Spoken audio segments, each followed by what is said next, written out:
Episode 2 matrimony love. తాను కన్యనా కాదా అని వర్జినిటీ టెస్ట్ చేసి చూపిస్తా అని శిరీష భరత్కి చెప్పగా, తన కన్యత్వం గురించి ఇంత ముక్కుసూటిగా మాట్లాడే అమ్మాయిని ఇదే మొదటిసారిగా చూస్తున్నాడు భరత్. అయినా ఈ కాలంలో ఎవరు అలా కావాలని తనకు తానే వర్జినిటీ టెస్ట్ చేసి చూపిస్తా అని ఏ అమ్మాయి చెప్తుంది? అసలు ఆ టాపిక్ గురించే మాట్లాడరు. కానీ ఇక్కడ శిరీష ఒక మ్యానిపులేషన్ ప్లాన్ వేసిందని భరత్ గ్రహించలేకపోయాడు. వెయిటర్ కాఫీతో పాటు స్నాక్స్ కూడా పెట్టాడు. శిరీష కాఫీ తీసుకుని సిప్ చేసింది. భరత్ స్నాక్స్ తింటూ, అంటే ఆ వర్జినిటీ టెస్ట్ చేయిస్తున్నారు అంటే నేను మీకు నచ్చినట్టే కదండి అని కొంచెం తెలివిగా అడిగాడు భరత్. మీకేం తక్కువండి, మిమ్మల్ని ఎవరైనా ఒప్పుకుంటారు అని ఇంకా తెలివిగా సమాధానం చెప్పింది శిరీష. ఆ మాటకి భరత్ ఇంకా ఫ్యాన్ అయిపోయాడు శిరీషకి. సరేనండి, మీరు ఎలా అంటే అలా, మీకు నచ్చినట్టే చేయండి, I will wait for you అని అన్నాడు భరత్. వెంటనే శిరీష, నేనింక వెళ్ళాలి, ఏ పని లేకుండా నేను ఎక్కువసేపు బయట తిరిగితే మా అమ్మ నన్ను తిట్టి నా తాట తీరుస్తుంది అని లేచి నిలబడింది. సో నేను మీకు ఫోన్లో అప్డేట్ ఇస్తూ ఉంటాను, థ్యాంక్స్ అండి, బాయ్ అని వెళ్ళిపోయింది శిరీష. భరత్ శిరీషతో ఇంకా మాట్లాడాలి అని అనుకున్నాడు.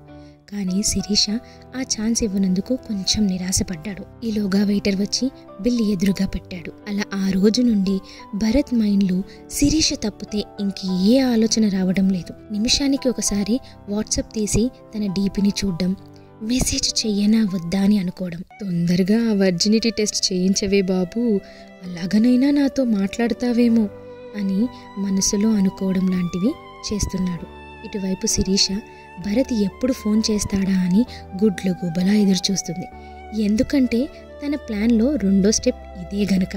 నా ప్లాన్ ప్రకారం నేను నీకు ఫోన్ చెయ్యకూడదురా, నువ్వే నాకు చెయ్యాలిరా, త్వరగా చెయ్యరా సచ్చినోడా అని ఇంట్లో మంచం మీద దొర్లుతూ అనుకుంది. శిరీష నాన్నగారు కూడా భార్యను చూసుకోవడానికి హాస్పిటల్కి వెళ్లారు. ఎవ్వరూ లేరు కాబట్టి శిరీష రోజు భరత్ కాల్ కోసం వెయిట్ చేస్తుంది. ఎట్టకేలకి భరత్ దగ్గర నుండి శిరీషకి కాల్ వచ్చింది. శిరీష కాల్ ని అటెండ్ చేసింది. హాయ్ శిరీష గారు, బాగున్నారా? ఎందుకండి కాల్ చేయలేదు అని అడిగాడు భరత్. వెంటనే హ్యాపీగా నవ్వుతున్న శిరీష తన మొహాన్ని బాగా డల్ గా మార్చి, ఏమీ లేదండి, నేను అది మా అమ్మకి బాలేదండి, హాస్పిటల్ అని ట్రీట్మెంట్ అని బాగా ట్రబుల్స్లో ఉన్నానండి అని బాధగా చెప్పింది. అయ్యో అవునా, పోనీ ఆ విషయమైనా నాకు మెసేజ్ చేయాలి కదండి అని అన్నాడు భరత్. ఏమో, నాకు అలా ఇష్టం ఉండదండి, అయినా అలా ఎలా మీకు చెప్తాను అవన్నీ, అది కరెక్ట్ కాదండి అని నాటకమాడుతుంది శిరీష. సరే, నేను మీకు ఒకటి చెప్తాను వినండి అని చెప్పేసరికి శిరీష మధ్యలో ఆపి, భరత్ గారు ఐఎమ్ సారీ, నేను కాల్ కట్ చేయాలి, నాకు హాస్పిటల్ నుండి ఫోన్ వస్తుంది అని భరత్ ఏదో చెప్పేలోపే శిరీష కాల్ కట్ చేసేసింది. భరత్ చాలా బాధపడ్డాడు. నిజానికి తను శిరీషని చాలా ప్రేమిస్తున్నాడు. తన కోసం ఏదైనా చేయడానికి సిద్ధపడిపోయాడు.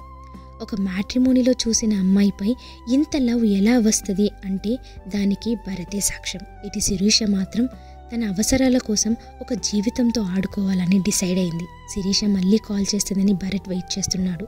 కానీ శిరీష కావాలనే భరత్కి కాల్ చేయడం లేదు. అలా ఒక గంట సేపు వెయిట్ చేసి భరత్ శిరీషకి కాల్ చేశాడు. శిరీష కావాలని కాల్ అటెండ్ చేయలేదు. భరత్ కొంచెం టెన్షన్ పడ్డాడు. మళ్ళీ కాల్ చేశాడు. ఒక 10 సార్లు కాల్ చేస్తే ఒకసారి కాల్ని అటెండ్ చేసి, హాయ్ సారీ అండి, కొంచెం ఫైనాన్షియల్ ప్రాబ్లంలో ఉన్నాను, సర్జరీ కోసం, ప్లీజ్ ఏమీ అనుకోకండి అని ఫోన్ పెట్టేసింది శిరీష. భరత్ వెంటనే వాట్సాప్ తీసి, నువ్వు తప్పుగా అనుకోకపోతే నేను మనీ ఇస్తాను, ఎంత అవసరం ఉంది ఇప్పుడు అని మెసేజ్ పెట్టాడు. వాట్సాప్లో బ్లూటిక్స్ రాకుండా ముందే సెట్టింగ్స్ చేసుకుంది శిరీష. ఆ మెసేజ్ తీసి చూసి ఎస్ అని తెగ ఆనందపడిపోయింది. భరత్ మాత్రం శిరీష రిప్లై కోసం 1000 కళ్ళతో ఎదురు చూస్తున్నాడు.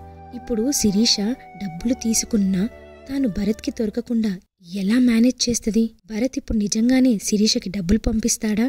ఈ విషయాలు తెలుసుకోవడానికి మనం నెక్స్ట్ ఎపిసోడ్కి వెళ్ళాల్సిందే.